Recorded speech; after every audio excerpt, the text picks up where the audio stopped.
In the 1990s, there was a widely circulated photograph of a vulture patiently waiting for a starving child to die so that he can feed on her corpse. That photo was taken in the 1993-1994 famine in Sudan by a photographer called Kevin Carter. Carter was a South African photojournalist who later on won the Pulitzer Prize for this amazing shot. However, as Carter was savoring his feature and being celebrated by major news channels and networks worldwide for his exceptional photographic skills, he lived just a few months to enjoy his fame before he got depressed and took his own life. I hope that some of our rogue politicians will equally get depressed and take their own lives. His depression began when during one of his interviews, someone called in and asked him what happened to the little girl. His response was, "I didn't wait to find out after this shot because I had a flight to catch." And then the caller said, "I put it to you that there were 2 vultures on that day." Do you know who the second vulture was? Listen to what the caller told him. And one had a camera. That caller's statement haunted him to his end. Who knows, Mr. Carter would have been alive today and more famous if he had just picked up that little girl and taken her to the United Nations Feeding Center. What a message for our rogue politicians. How many of our rogue politicians and divide and conquer politicians would have been alive today if their conscience didn't send them to the grave for all the atrocities they committed in Nigeria, starting in 1967. But this is still happening in the world today. People are more celebrated for their stupidity and inhumanity, and all this to the detriment of others. Folks, I have a very special one for you today. Very, very special. You have to be patient, but every soundbite I bring you today ties to something. Just bear with me and have yourself a treat.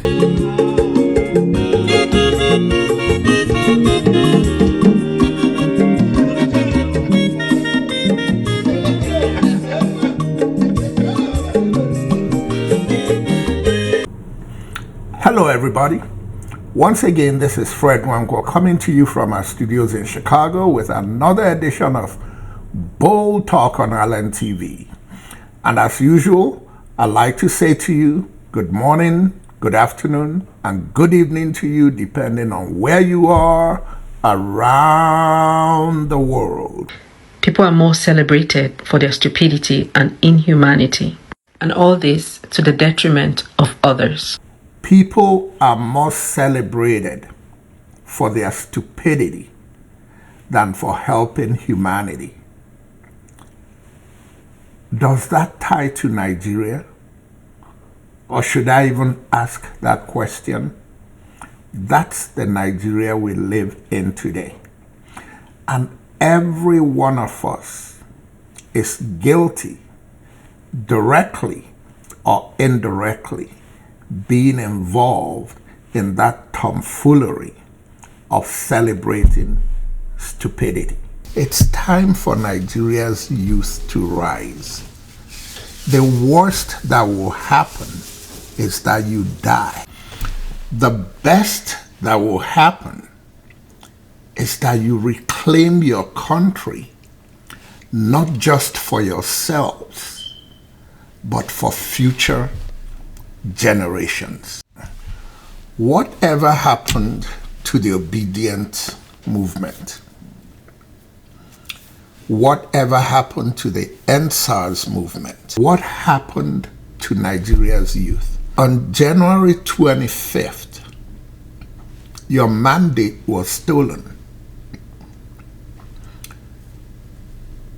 Everybody observing internationally, not just within the walls of Nigeria, was sure that Nigeria was ripe for change, and the moment was then. Everybody knew it was a matter of time before the youth would occupy the streets of Nigeria, from hamlet to city. But almost a year after your mandate was stolen, Nigeria's youth has disappeared.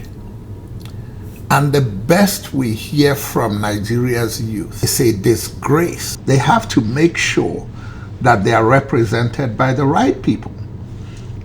Bola Ahmed Tinubu's Minister of Humanitarian Affairs, Betta Edu, I'm sorry to say, is a disgrace to what the world is expecting of Nigeria's youth. Let me just show you a few. Covered in favor, doused in grace, only good vibes rolling through my way. Thankful that the Lord woke me up today. Got 11 family and solid friends. This one is why she goes to church. I came to thank God. Last year at Shiloh 2022, I prayed and told God that by the next time I come for the next year's Shiloh, I want to be a minister of the Federal Republic of Nigeria. On the last day of Shiloh, just as I was working out, I saw Papa, Bishop David Oyedepo, and I went to greet him and meet him as usual. And I whispered to him, I said, Papa, I need you to pray for me. I have just one prayer request now. And he said, what is it? I said, I want to come back to Shiloh 2023 as a minister of the Federal Republic of Nigeria. Guys, you see that? God did it. God really delivers ministerial positions to people. Now, I want you to see the promise she made when she submitted the budget, and probably it's inside that budget that she got the money, the whopping amount she transferred to her personal account. Just watch. The Senate and the House of Reps can hold us accountable for what is done and what is not done. You to repeat this again, please. The Senate and the House of Representatives can hold us accountable for what is done as it concerns the renewed hope agenda mandate of President Bola Ahmed Tinubu. Thank you very much. We will ensure we get to the grassroots, and we will go there with you. We will go there with you to implement. At least when you are on the field with us implementing, and you see what is going on, and you are sure that your people have benefited from it, then you can be the ones to preach our own gospel when we come for the next budget session. There are consequences. There are consequences to failure in leadership. It's already manifested very, very boldly when it comes to Nigeria's older leadership. There are similar consequences to the Obedients and the NSAS movement people. There are consequences to your inaction. And it doesn't bode well for Nigeria when you refuse to act. Africa's youth, who was poised and waiting for Nigeria's youth to flood the streets and lead the African youth revolution to reclaim the African continent, are now moving on because they don't see leadership coming out of Nigeria's youth. So far, I've been very, very harsh, haven't I? Very, very harsh. There's a method to my madness. If you don't listen to the end, you're going to miss the whole gist. Have you taken time and shared the video even before listening? Remember, it's not about you. It's about the person you shared it with, who likes the message and shared it with more people and sent it somewhere that it catches a wave. Please share, please like, please subscribe.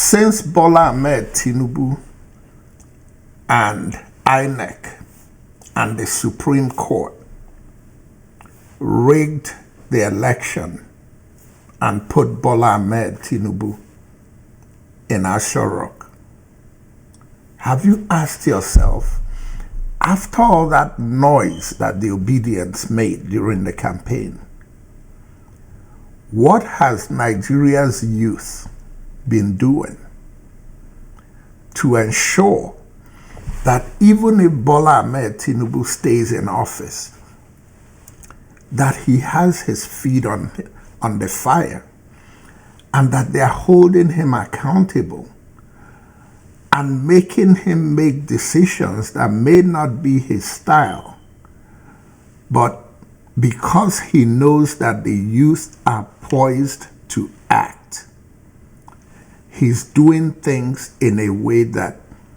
it benefits Nigeria and Nigerians.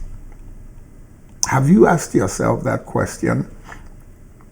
And as Nigeria's youth and the so-called Obidient movement, this is food for thought for you. Is there a cohesive organization of Nigeria's youth that is working towards taking their country back? Is there an organized group that is working towards identifying the right people and the right forces that it's going to take to challenge this rogue administration of Bola Ahmed Tinubu between now and 2027, when he's poised to rig the election again and rule for another 4 years? In my opinion, there is none. A major convention of Africa's youth was planned in Ghana this week. It didn't hold at the magnitude it was supposed to. My question to Nigeria's youth is, if that event had held, what involvement and at what level of the planning was Nigeria's youth involved? I've heard about Nigeria being the giant of Africa. As Africa's youth gets ready and mobilizes to take over the leadership of their continent, where is Nigeria's youth? Tribalism is still haunting you, while African youth celebrate the jewel you have in your country. Like they say, a prophet is never recognized in his homeland. Peter Obi on a flyer, I will spend the last penny to be here. I stand here as the General Secretary of the over 12.5 million Ghanaian students of this country. To my knowledge, almost all student leaders in this country were invited to this convention. Why? They know this is a convention that will ignite the voices of Africa. They know this is a convention that we would have to listen to the other encroachments of other countries. I got here and I'm told that powers from above have stopped the program. I'm sad. The New Africa Foundation released a press release to let people know what's going on. The press release says the convention, a Pan-African event, which was to take place today at the Black Star Square in Accra, Ghana, has been cancelled by the government. We regret to inform you that the government has cancelled the above Pan-African event, which was to take place today at the Independence Square in Accra, Ghana. All the special guests have arrived and thousands of people have come from all over Ghana, as well as around the globe for this historic event. We have just been informed of the cancellation of this event a couple of hours before its commencement. This event was approved by the government in November of 2023. This came as a shock to us and as a devastation to our dignitaries and special guests who flew in from around the world. We at the New Africa Foundation apologize for the inconvenience this may have caused to our audience and the public alike. Please be aware that this situation is and was beyond our control. And that is the official statement in regards to the cancellation of the event. As I wind down, I think I need to go back to the Betta Edu discussion. Like a father and a grandfather, which is what I am, I have really tongue-lashed Betta Edu. But now let's come to our senses. With everything I've said about Betta Edu, how did Betta Edu come about? Betta Edu is what her parents raised, and she's what Nigeria sowed. And if she turned out better than what she exhibited, seriously, that in today's Nigeria is a miracle, because what the leaders teach in that country is nothing but filth, and what Betta Edu became is what Nigeria has sowed over the last 50 years. My heart goes out for Betta Edu. Betta Edu needs to be rehabilitated.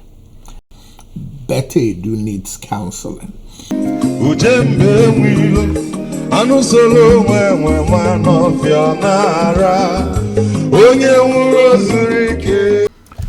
What a way to end it.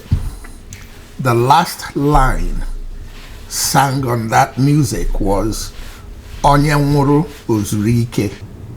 In a country where people are living like dogs, what good is your life when it has no meaning? You finish college, you don't have a damn job, but you're highly qualified to have a good job. You don't earn enough money. You're looking at crooks and 419ers and making laws that affect your life, and even making laws that empower criminals who kill you. All these are happening because you're following divide and conquer politicians. And even though you call yourself youth aspiring for change, the only change you know is based on the way they run political parties. And the goal is to go to those parties, including Labour Party, and chop and chop and chop and chop. Both P2B and you, the youth, the Obedients, the youth, NSAS movement, and all progressives in Nigeria, it's time to come up with a new tribe. And within that new tribe, it's time to come up with a real ideology. When you follow a candidate, whether it's Bola Ahmed Tinubu or P2B or Atiku Abubakar, it doesn't matter who you follow, but follow the candidate based on an ideology.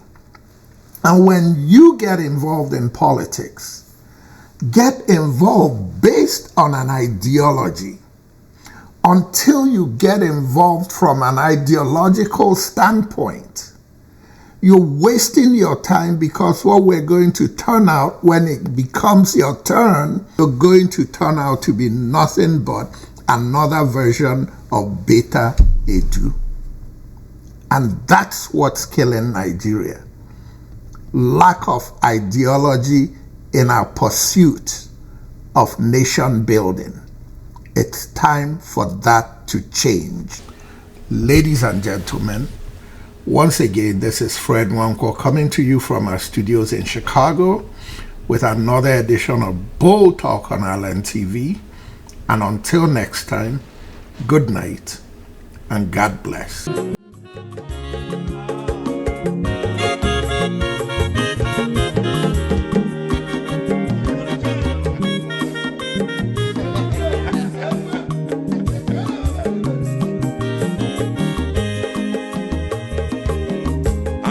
When your mazolo bio, akwa mazolo bio, Max, if you bunye go kwanu mo no fube nazo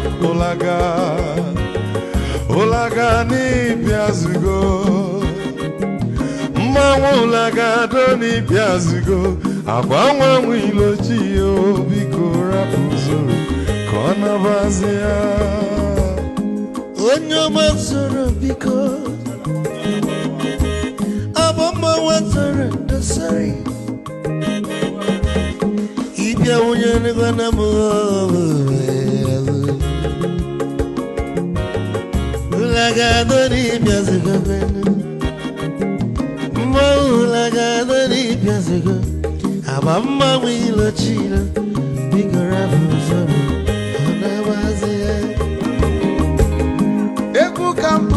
Kene Omogo ndị nsọ Chukwu emekalumo ike Chukwu negaji Esi nwanne m ekene dị Ịlapụlụ ife niile na-eme wee bịa Ka gosili na anyị na gị bụ nwanne wisdom ga-adị Mike Kogo banya begwu Esele maxi obu na-etiri egwu a Malụkwa malụ n'imego m ife ọjọọ Wee sị gị nwanne m ife ọkụ na-echọlụ na ngeme Wisdom onume ekene gị Agbama iyo biko lapụ